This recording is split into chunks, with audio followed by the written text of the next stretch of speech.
Olá, pessoal. Começa aqui mais um programa especial Saúde Diagnóstico, idealizado em parceria com a CBDL, Câmara Brasileira de Diagnóstico Laboratorial, a nossa CBDL Diagnóstico para a Vida. Você sabe que em todos os programas trazemos temas muito importantes de orientação para você, para os seus familiares, para o segmento, para o mercado de diagnóstico.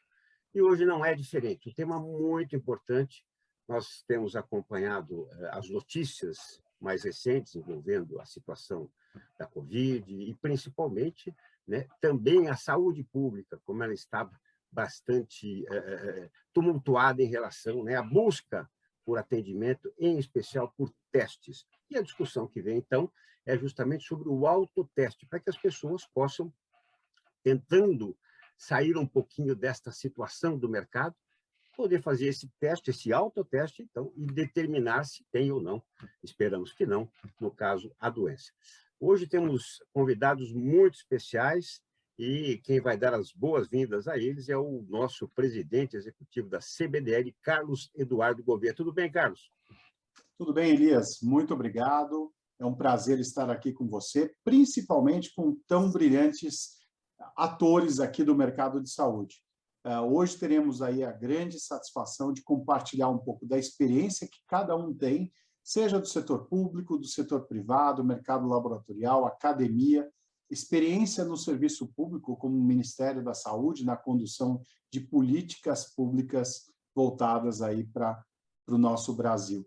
Então, Elias, você está de volta com a palavra, agradeço aos nossos colegas aqui de bancada, e tenho certeza que todos nós vamos aprender bastante e desejar aí um futuro melhor para o Brasil através de uma construção conjunta. Elias? Perfeito. Vamos apresentar a nossa bancada, né, de uma grande referência na área da saúde. Mas antes, Carlos, eu vou trazer aqui as palavras do Marcelo Queiroga, doutor Marcelo Queiroga, ministro da Saúde, palavras recentes, abre aspas, no momento em que precisamos aumentar a capacidade de testagem, a iniciativa privada e cada um dos brasileiros que tem sintomas gripais podem se somar à iniciativa do governo federal, desde que a farmácia que vende oriente quem compra o autoteste para que o exame seja feito de maneira correta e os casos positivos sejam repassados ao Ministério. Antes dos nossos convidados, Carlos, eu gostaria que você falasse um pouquinho, em nome da CBDL também, sobre essas palavras do ministro. Bom, eu acho que finalmente o Brasil entra numa discussão que poderia ter começado lá atrás. A CBDL trouxe o tema de forma oficial no workshop internacional em dezembro, alguns daqui participaram também, e ali já foi importante para nós mostrarmos o que está acontecendo ao redor do mundo, o autoteste como uma ferramenta complementar de saúde pública. Ele, na verdade, ele não substitui as outras opções de testes de diagnósticos, mas ele sim ajuda de uma forma muito importante no combate à pandemia. E é um pouco isso que a gente vai estar discutindo. Então, acho que ele é importante de ser analisado como essa ferramenta complementar e que ela traz um olhar de autocuidado para o cidadão, ou seja, ele se empodera para ajudar o sistema suplementar e o próprio poder público numa luta que não pode ser inglória, pelo contrário, a gente tem que, de fato, unir esforços. Então, é um pouco isso que eu vejo. Perfeito. Então, como o Carlos já fez as boas-vindas, né, eu quero apresentar, então, nossa bancada hoje, né, de grande qualidade científica. Primeiro, a doutora Eliane Lustosa Cabral, presidente do Conselho de Administração da Labtest Diagnóstica S.A. e presidente do Laboratório Médico Lustosa, e também diretora científica da CBDL. Doutora Eliane, muito obrigado por participar conosco. Primeiro, né, um oi rápido para que depois eu possa, depois de apresentar também os nossos outros convidados, a gente possa ouvir um pouquinho. Tudo bem contigo? Tudo bem, prazer estar aqui. Muito obrigada pelo convite. É nossa. Também conosco Ana Flávia Pires, bióloga, mestre em ciências bioquímicas, com vasta experiência em saúde pública na implementação da testagem rápida para HIV, sífilis e hepatites. Atualmente é executiva de novos negócios da empresa Jansure Biosafe. Muito obrigado, Ana Flávia, por aceitar nosso convite e principalmente por engrandecer aqui a nossa discussão. Eu que agradeço o convite, parabéns pelo programa, sempre muito importante a gente falar sobre a importância do diagnóstico, principalmente nesse momento da pandemia. Certamente, muito obrigado. E conosco também o doutor Amilcar Tanuri, comendador da Ordem Nacional do Mérito Científico e membro titular da Academia Brasileira de Ciências, e também professor titular e chefe do Laboratório de Virologia Molecular do Instituto de Biologia da Universidade Federal do Rio de Janeiro. E desde 2000, o doutor Amilcar Tanuri é também consultor da OMS, Organização Mundial da Saúde. Muito obrigado, doutor Amilcar. É uma honra tê-lo aqui conosco nessa bancada de discussão. Não, vai ser uma noite muito importante aí para nós discutirmos esse teste tão importante para o controle da pandemia, que também a metodologia de self-testing. Perfeito, com certeza. Bom, doutora Eliane Lustosa Cabral, então eu gostaria que também você pudesse fazer, né, uma introdução sobre esse tema dos autotestes, né? E olha, acredito que a gente vai sair na frente aqui, pelo menos, né, para mostrar como poderia ser, né, a utilização deste autoteste. Bom, então, isso é um grande desafio, certamente, se nós tivermos autotestes de qualidade disponíveis e que sejam de fácil realização e interpretação, porque esse é um grande desafio, garantir que o usuário final vai usar adequadamente o teste, vai interpretá-lo adequadamente, que ele compreenda que um teste negativo, quando ele tem sintomas, não afasta a possibilidade de doença, e mesmo quando é por causa de um contato confirmado, não afasta, ele precisa repetir esse teste decorrido algum tempo, e que é importante que ele notifique, e que ele, para que medidas de enfrentamento possam ser tomadas para que essa informação auxilie, né, nas ações públicas.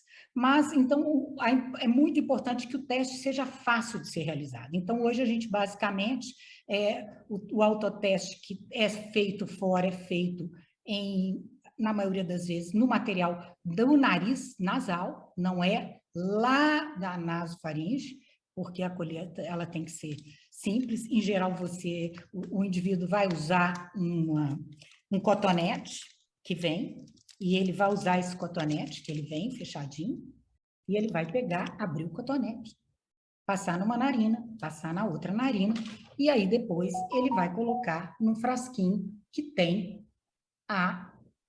um tampão. E aí ele precisa homogeneizar bem. Aí cada teste vai ter sua orientação, e aí ele pode depois pingar isso num cassete, onde o teste vai acontecer. Eu não vou ter, seria um teste, um cassete como esse, ele vai pingar, ok? Isso é uma coisa crítica, porque ele tem que pingar a quantidade, então é crítico a coleta, é crítico como ele homogeneiza para deixar aqui o material colhido, e crítico que ele pingue. E aí vão ter teste de 10 minutos, de 15 minutos, e vai ter que estar muito bem explicado como ele vai ler. Vai ter um C de controle, vai ter um T de teste, o controle tem que aparecer a faixinha, geralmente vermelha, e, se for positivo, também vai aparecer uma faixinha no teste.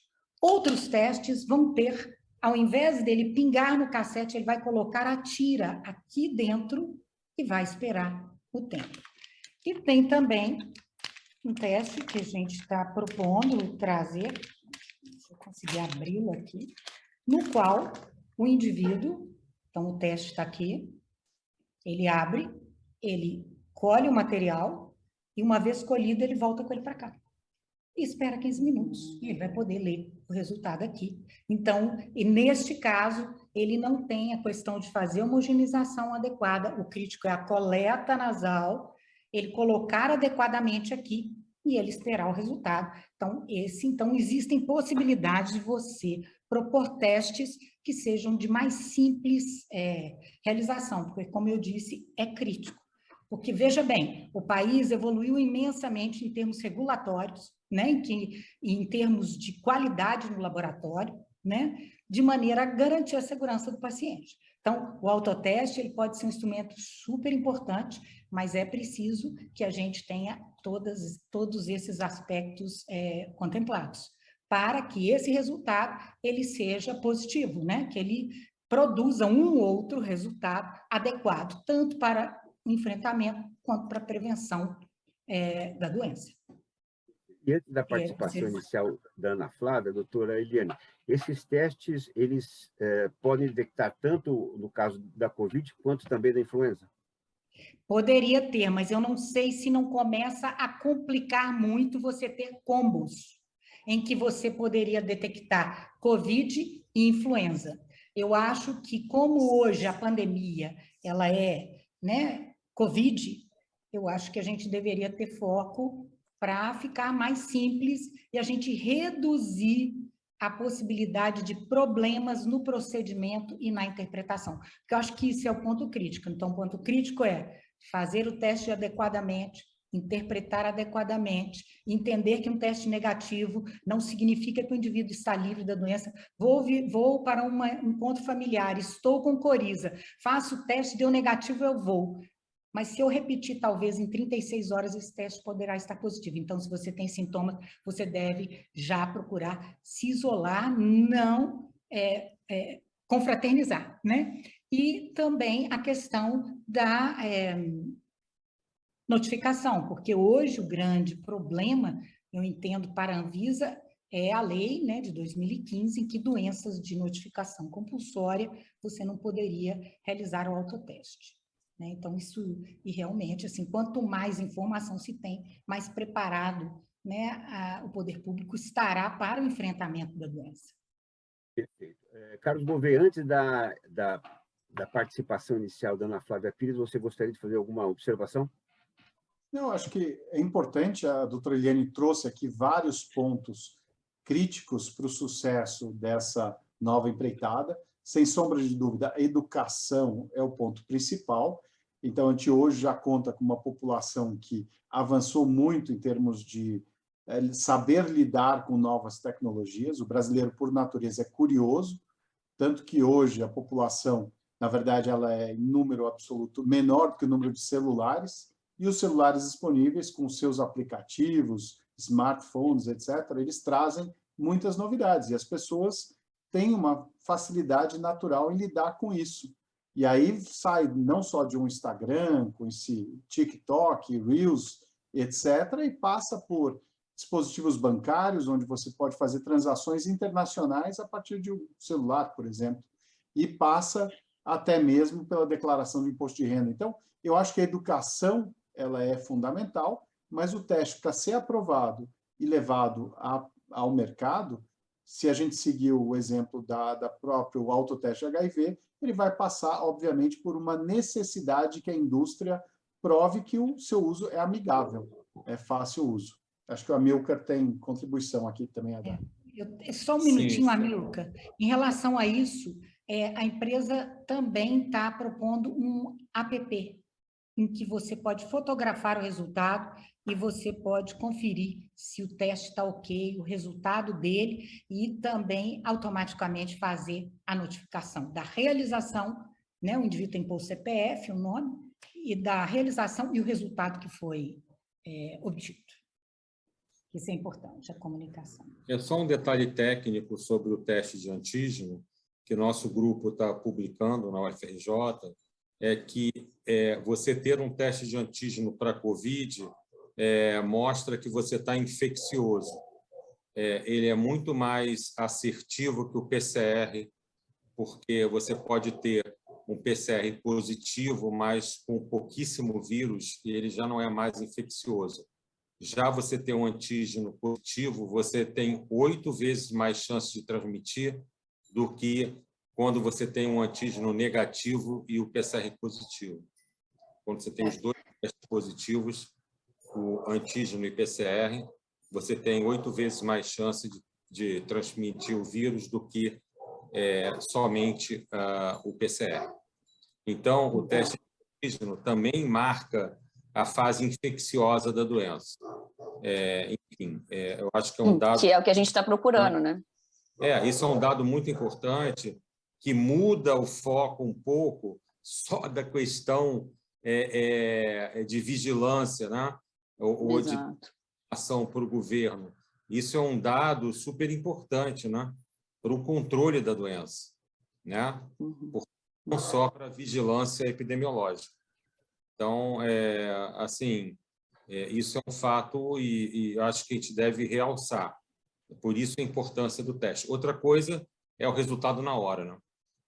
Sim. Exatamente. Para Auto-isolamento, né? Fala por si só, né? Assim, tem um resultado na hora, que nem a Eliane falou, você pode ter um aplicativo que transmite o resultado, você pode ter um profissional de saúde no outro lado da linha de um aplicativo para te dar um feedback. Então, por exemplo, nos Estados Unidos, um dos testes que é vendido, você entra no aplicativo e interage com uma pessoa. E você pode ter orientações. Então, você tem 1000 assim, saídas para dar um impacto do resultado do teste, um impacto positivo na pandemia ou em qualquer doença, né, infecciosa. Ana Flávia Pires, gostaríamos de ouvi-la também. Assim, tem alguns pontos que eu acho que a gente precisa falar, isso que o Amilcar falou com relação ao teste de antígeno. A gente ainda hoje vê algumas pessoas comparando, né, o teste rápido de antígeno com o PCR, o PCR é o padrão ouro, enfim.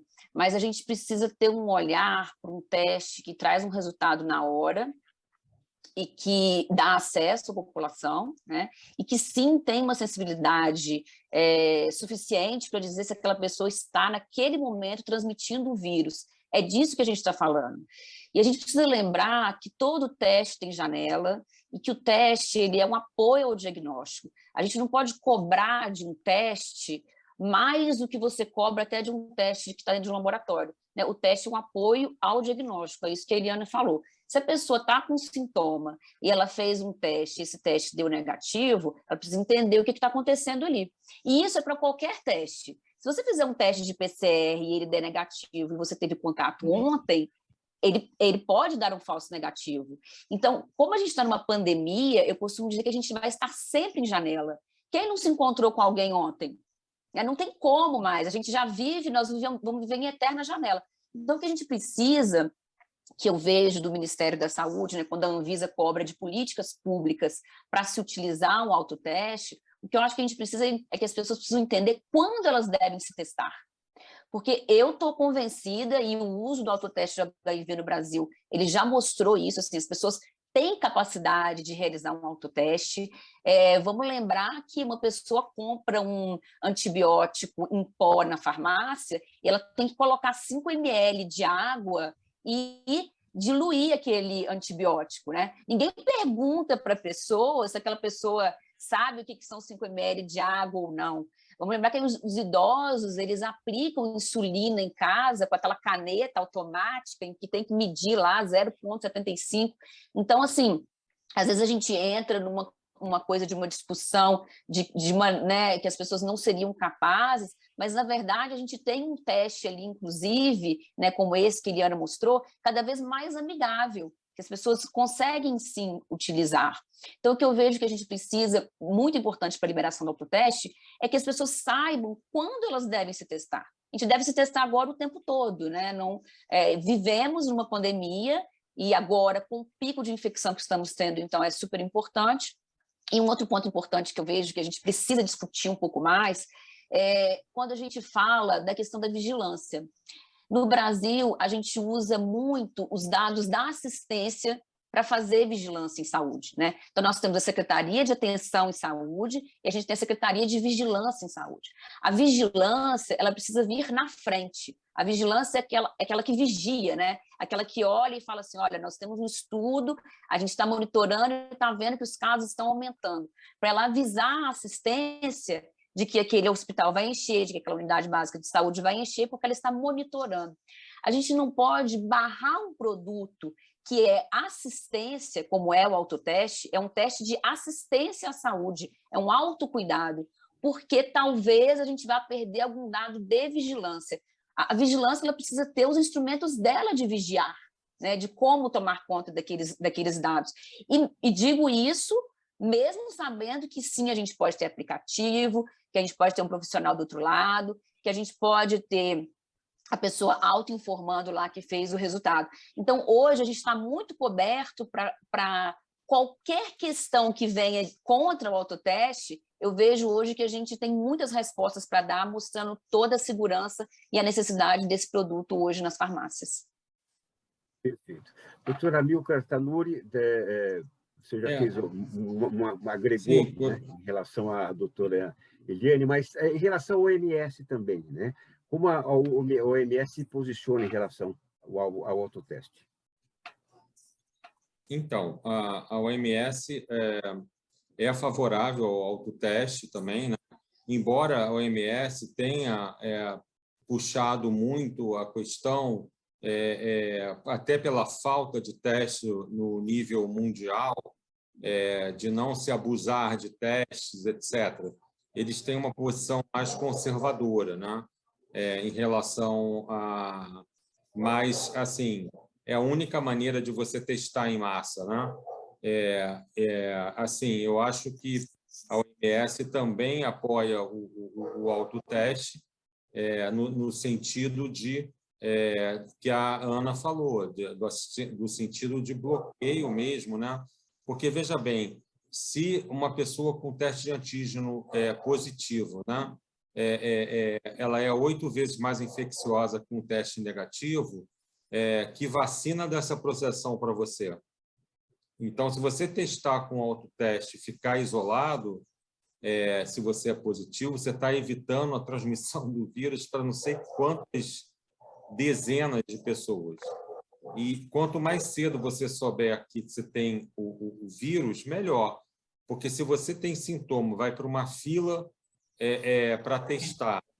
Quem tem visto hoje, inclusive em locais de baixa ventilação, etc. Se você vai passar o vírus para muito mais pessoas. Enfim, por isso o autoteste, eu não estou nem falando outras questões, por exemplo, de pessoas que têm que ir para lugares mais fechados, por exemplo, quem trabalha em escolas, as crianças, pessoas que trabalham em frigoríficos, pessoas que trabalham em transporte público. Então, o autoteste é importante, mesmo porque uma coisa muito simples. Nós compramos 40 milhões de testes agora, né? O ministro falou. Mas quem que vai fazer esses testes na rede pública? Até você poder usar esses testes é uma coisa difícil, porque se você preconiza usar esses testes só na mão de quem é do serviço público, primeiro, nós estamos tendo restrições, inclusive de pessoas infectadas no serviço público. Então, nossa mão de obra, nessa última onda aí de Ômicron, vem caindo. Aqui no Rio de Janeiro, mais de 20% da nossa força no setor público de saúde já está afastada. Então, é um peso muito grande. Você vai colocar 40 milhões de testes numa estrutura que não vai assim, conseguir consumir esse teste numa velocidade. Se você põe um autoteste, esse teste se difunde, né? E você tem um impacto muito maior. Nesse aspecto, Amilcar, desculpa, porque por hoje favor, nós estamos passando por um momento em que se diz da falta de insumos. O autoteste não vai resolver isso, mas ele certamente vai resolver as filas em farmácias, as filas em laboratórios, as filas em postos de atendimento. Isso aí, sem dúvida, né? E vale a indicação do que nós vimos essas semanas. O que o Amilcar falou é verdade. Época de chuva, chuvas intensas, filas grandes fora de farmácia, postos de saúde e até hospitais. As pessoas, no meio da chuva, não vão ficar. Então, ou vão embora e não vão se testar, ou vão exatamente entrar num ambiente fechado, aglomeração. Quem vai ser testado, muito possivelmente, vai estar ali perto de todo mundo, abaixando a máscara, para colher a amostra. Ou seja, o risco é grande. Então, o autoteste, novamente, ele complementa uma atividade em busca da informação. E isso é fundamental. A OMS, a OMS exatamente está apoiando essas iniciativas, tanto que nós fazemos parte aqui do grupo do ACTA Diagnóstico, que é de aceleração do acesso ao diagnóstico. É um grupo global com vários atores da área de saúde que estão, exatamente por solicitação da OMS, buscando desenvolver produtos de autoteste que possam vir ao mercado. No caso, para encomendas de mais de 1 bilhão de testes para distribuição nos países pobres em desenvolvimento, exatamente para combater esses bolsões de Covid que não estão sendo eliminados em função de uma vacinação ainda deficiente. Então, você precisa continuar monitorando. E o diagnóstico tem o seu papel nessa distribuição. Outro exemplo é o da Itália. A Itália, quando começou essa nova onda do Ômicron, começou a ter superlotação nos postos de saúde. O governo mandou todo mundo para casa e começou a distribuir gratuitamente autoteste para que as pessoas pudessem, sim, se monitorar e, como a Amilcar falou, de forma antecipada, buscar uma informação, parar de circular, avisar os seus contatos para que se testem também e, obviamente, ficar atento para ver se precisa ou não de atenção médica e aí, no caso de precisar, ir a um posto de saúde. Isso que a Amilcar colocou também é muito importante com relação às baixas que a gente está tendo no serviço de saúde, né? Então, quando a gente começa a falar da importância de se testar, de diagnosticar, porque o diagnóstico ele quebra uma barreira de transmissão, a gente está falando que um profissional de saúde, se ele se contaminar, ele não vai estar mais à frente ali. Então, são cirurgias que estão deixando de acontecer, são pessoas que estão deixando de ser atendidas, porque tem um profissional doente, né? 20%, 30% dessas pessoas doentes hoje em dia. Então, esse é um número muito alto, e é por isso que o diagnóstico ele é tão importante. E eu vejo que a gente precisa aproveitar esse momento em que o brasileiro também entender um pouco a importância do diagnóstico, porque é muito diferente dos Estados Unidos. Nos Estados Unidos, os testes de influenza, eles já são muito mais utilizados do que aqui há muito tempo. Aqui a gente não tinha esse perfil de ir ao médico, o médico fala, é uma virose, e você ficava satisfeito com aquilo e ia embora para casa. Nos Estados Unidos, não. Nos Estados Unidos, eles já faziam o teste para saber qual era a influenza A, influenza B, o que era exatamente. E a gente precisa aproveitar esse momento dessa mudança do Brasil, em que as pessoas estão observando a importância de se testar para permanecer em casa e não passar o vírus para outras pessoas. Eu conheço uma pessoa que hoje ficou por 1 hora na fila do posto de saúde para fazer um teste.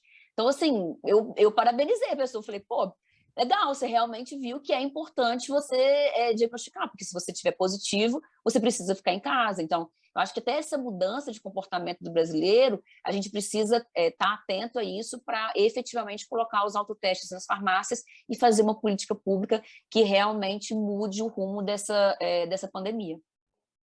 Doutora Eliane, talvez aqui também um pouco da empatia, né? Você demonstrou com facilidade, né, o manuseio desse possível teste, né? Mas a empatia talvez da própria farmácia, né? Muitas vezes uma pessoa de mais idade que não sabe manusear, podemos contar também com essa ajuda mútua, né? Você está me perguntando, Elias? Isso, exatamente, uma colocação sua em Bom, eu relação a isso. não trabalho na área da farmácia, né? Perfeito, então, eu não claro. sei como isso seria. Mas como ser humano, né? Os autotestes demandam que as empresas que os fornecem tenham um canal de atendimento permanente ao cliente que está usando o autoteste. Está certo?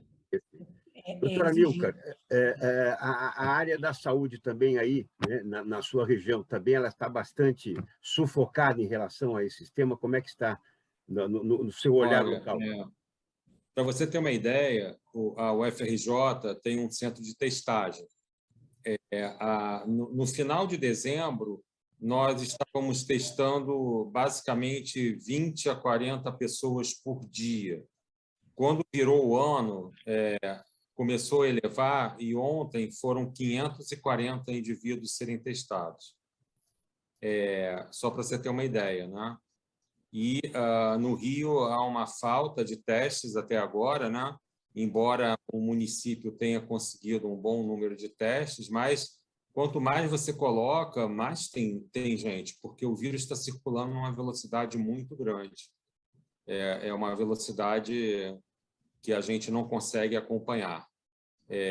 Enfim, por isso a gente precisa desafogar, né? Então, você distribuindo mais, né, com autoteste, você desafoga os centros de saúde, as unidades de saúde, os laboratórios, as farmácias.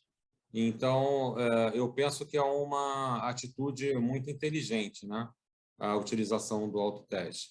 Nós já vimos isso, né, Ana, no HIV, né, porque nós vencemos essa barreira.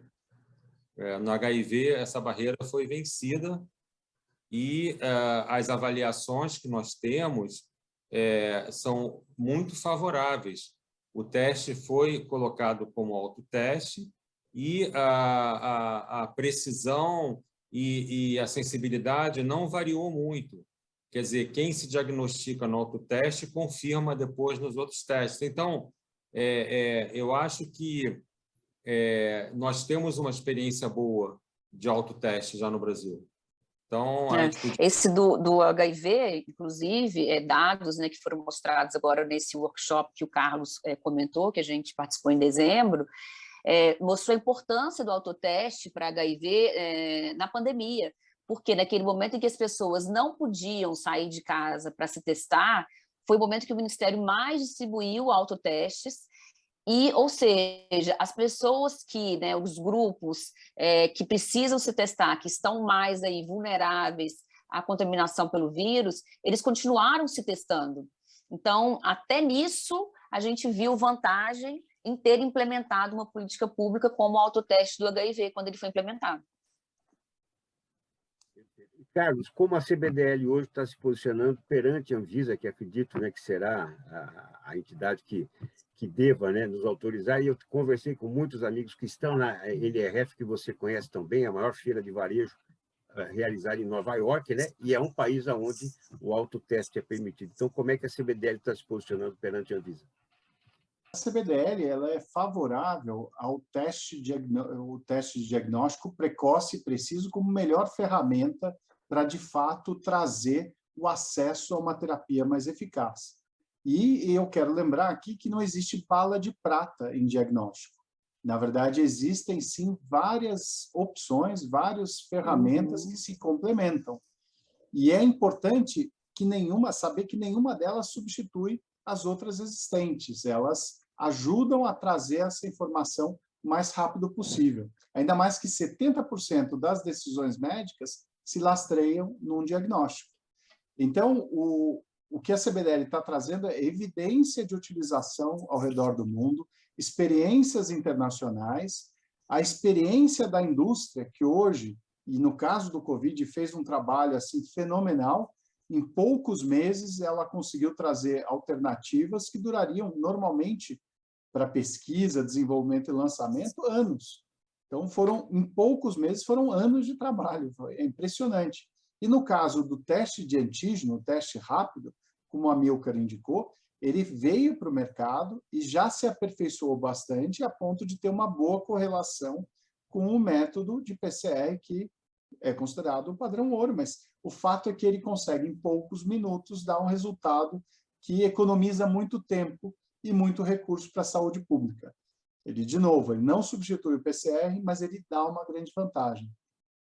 Então, a CBDL traz aí, sim, um esforço grande para defender a introdução de mais desta ferramenta, que pode, tanto para o mercado público ou para o mercado suplementar, ajudar num esforço de combate, no caso do Covid, para acabar o quanto antes com essa pandemia que a gente vive. Só fazer um paralelo aqui, Carlos, porque, né, a gente fala sempre dessa coisa da janela, do antígeno, né, do teste de antígeno com PCR. Se a gente for pensar no HIV, o teste rápido de HIV imunocromatográfico, ele tem aí uma janela de 30 dias, e se você for fazer um teste de quimiluminescência em laboratório, ele tem uma janela de 15 dias, ele tem uma janela menor. Mas a resposta brasileira ao HIV, ela só ficou efetiva mesmo, e a gente tem a resposta que a gente tem hoje, quando a gente começou a distribuir os testes rápidos para mais de 10 milhões de pessoas serem testadas anualmente, mesmo tendo uma janela diferente da janela laboratorial. Quer dizer, é isso que você falou, não existe bala de prata, né? Existem ferramentas que se complementam, e do que me adianta ter um teste de PCR numa capital, né? Porque estão mais concentrados nas capitais, no Brasil, do tamanho que ele é, com uma pessoa no interior, que o teste vai demorar uma semana para chegar o resultado para ela. Então, isso não conversa, né? Então, a gente precisa ter esse olhar mesmo de que todas as ferramentas elas são complementares. É que nem a Eliane falou, se você tem um risco, foi exposto, mesmo o teste de antígeno dando negativo, você tem chance de estar infectado. Para isso, a gente sabe dos testes, daquelas características, né? Então, por exemplo, nós temos hoje testes de antígeno de COVID que têm uma sensibilidade acima de 90%. Tudo bem, você vai perder 10%, né, que o PCR vai te acusar. Mas, no nosso trabalho na UFRJ, mostramos que esses casos que o PCR pega já são casos já no final da curva de infecção.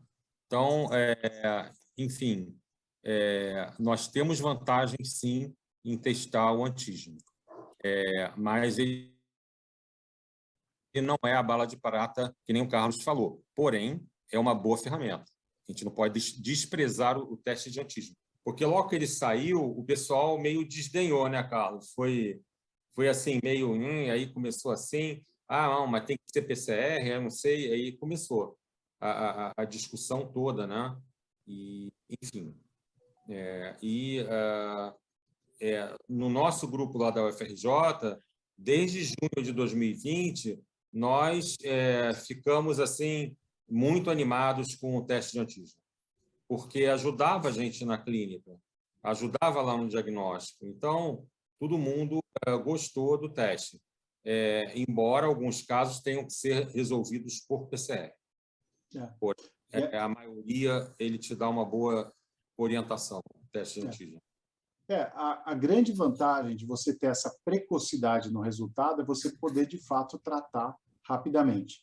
O caso do HIV já é clássico, você tendo a primeira informação, você já busca o tratamento, o antirretroviral e etc. Caso da sífilis, e a gente não está falando hoje de sífilis, mas valeria um outro programa. A gente está vivendo uma epidemia de sífilis descontrolada, ninguém fala disso. E com um simples teste rápido, você consegue descobrir um caso e tratar. No caso de mulheres grávidas, você evita a sífilis congênita, que pode causar cegueira no bebê. Então, você está falando de uma vida inteira que uma pessoa vai carregar um problema que poderia ter sido evitado com um teste de poucos reais. É um negócio assim impressionante. Então, tem muito poder essa informação precoce. E é isso que a gente quer trazer numa discussão. O Covid, infelizmente, tem sido uma tragédia para todas as famílias, tem pesado muito, mas ele tem um legado grande que ele pode deixar, que é a abertura para a discussão do valor e da importância do diagnóstico dentro da saúde pública. 2% só do custo da saúde pública é com diagnóstico, porém ela impacta de forma tão positiva em termos de redução de gastos com tratamentos desnecessários, com estadia em hospital desnecessária, que é fenomenal. Então, chegou a hora do diagnóstico. 2022 será o ano do diagnóstico. E a gente vai aproveitar para debater... Carlos, outro aspecto interessante do teste rápido e autoteste que nós temos utilizado lá na UFRJ no acompanhamento do isolamento de profissionais de saúde. E nós vimos também que, quando o teste de antígeno negativa, você pode ter uma noção melhor de liberação desses profissionais. Então é uma maneira de você controlar melhor a quarentena, né, do pessoal. Bom, eu tive Covid, meu PCR foi positivo, antígeno positivo, vou para casa. Quantos dias eu fico? Tá, vamos repetir, então, o teste com 7 dias. Se ele negativou o teste de antígeno, você já passou a fase infecciosa. Você pode voltar ao serviço. Porém, se você for esperar a negativação do PCR, você vai ficar mais 7 dias fora do serviço. São 14 dias.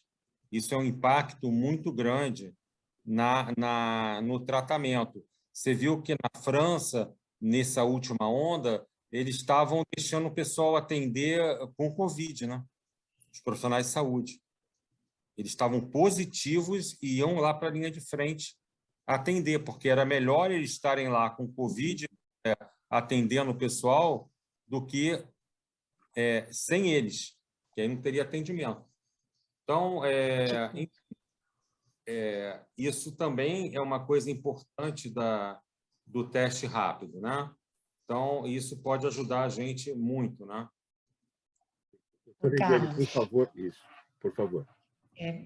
Você falou uma coisa que é muito importante. Eu acho que o diagnóstico ele sempre foi subestimado, não tem a devida importância e muitas vezes ele é vilanizado como sendo ele o causador dos maiores gastos na saúde. Como você bem disse, ele representa 2%, ele evita exames mais invasivos, né? O diagnóstico laboratorial pode ser muito importante. E eu acho que todas as formas de enfrentamento, elas devem ser avaliadas e elas devem ser utilizadas, porque realmente, se a gente puder evitar a transmissão, a gente interrompe uma cadeia, é uma sucessão de coisas positivas que a gente traz à frente. Então, sem dúvida nenhuma, o indivíduo saber que ele está infectado, que ele está transmitindo a doença, e ele se isolar é fundamental para a gente reduzir o número de casos.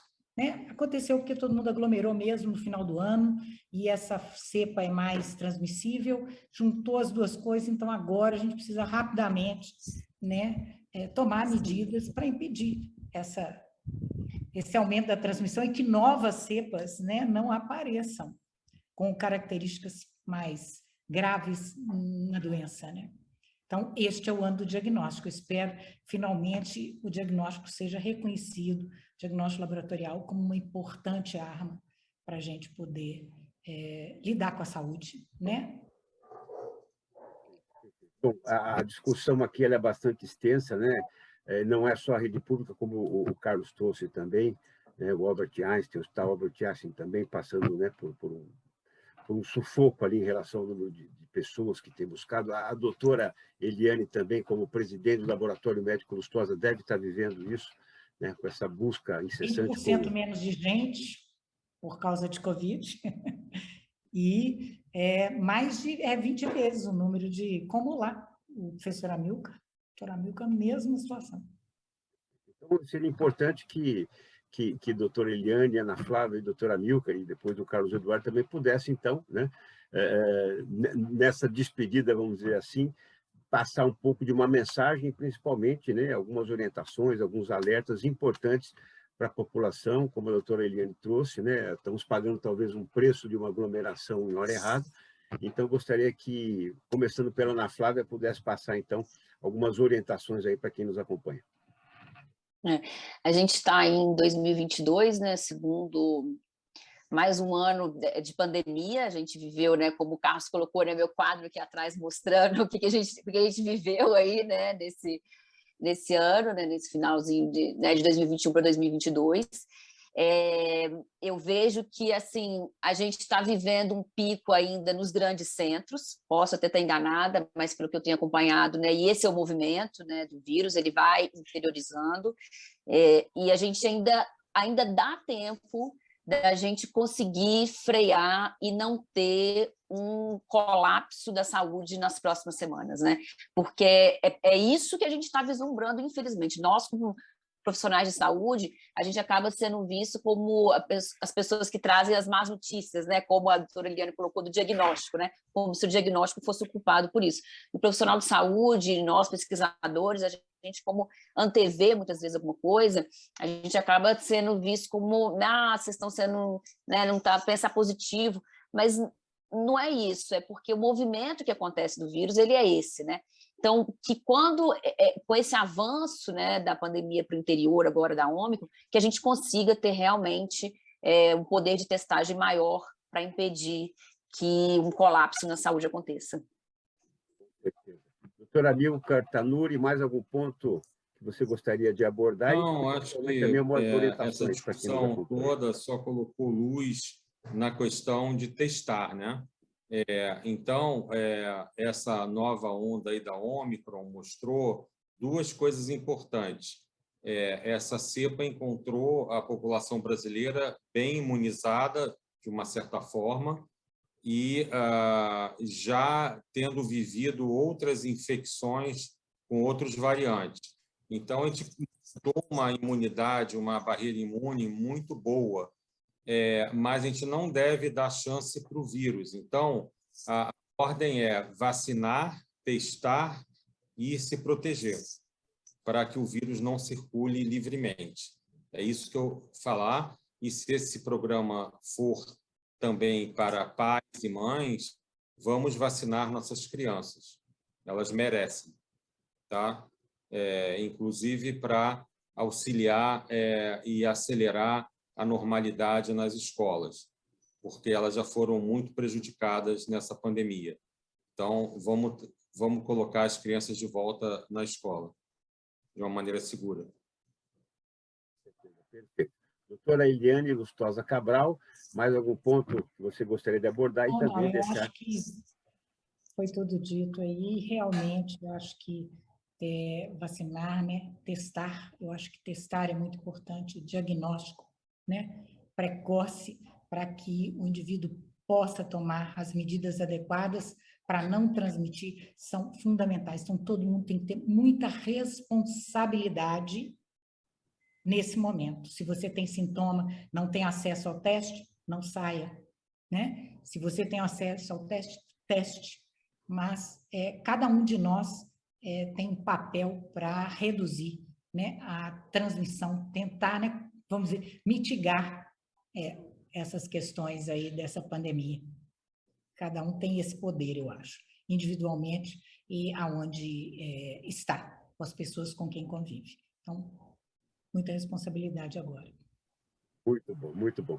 Carlos Eduardo Gouveia, então, em nome da CBDL também, né, os nossos agradecimentos aos convidados e também as suas considerações finais, Carlos. Eu acho que o que foi dito aqui, como era de se esperar, foi extremamente importante, assertivo, brilhante, até por trazer e compartilhar as experiências de cada um. Eu agradeço.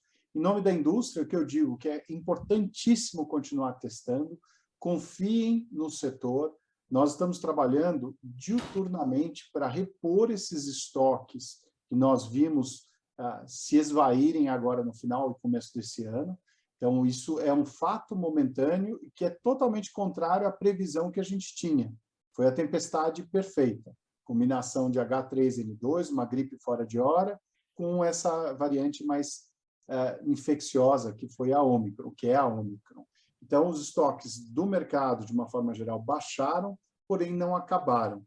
Nós temos aí várias soluções e todas as indústrias, importadores, distribuidores, estão trabalhando para exatamente repor esses estoques no mais curto espaço de tempo. Então, esse valor que o diagnóstico, essa percepção de valor que foi possível obter nesse período de 2 anos, ela é importante ficar marcada na cabeça de todos. Nós temos, sim, o diagnóstico como grande aliado. Precisando, faça um teste, não deixe de fazer. Seja ele o PCR, o teste rápido ou o autoteste quando estiver liberado no Brasil. Mas faça o teste para ter essa informação e ficar com a tranquilidade que você pode conseguir seguir tocando a vida. Então, acho que é isso, Elias. Muito obrigado a todos. E, Elias, com você para o fechamento.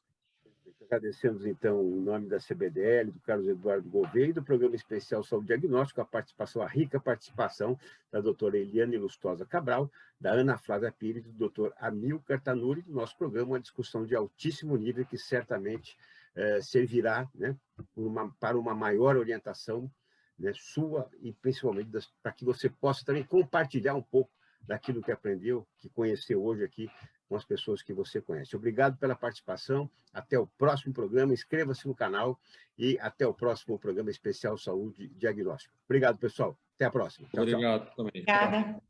Obrigada.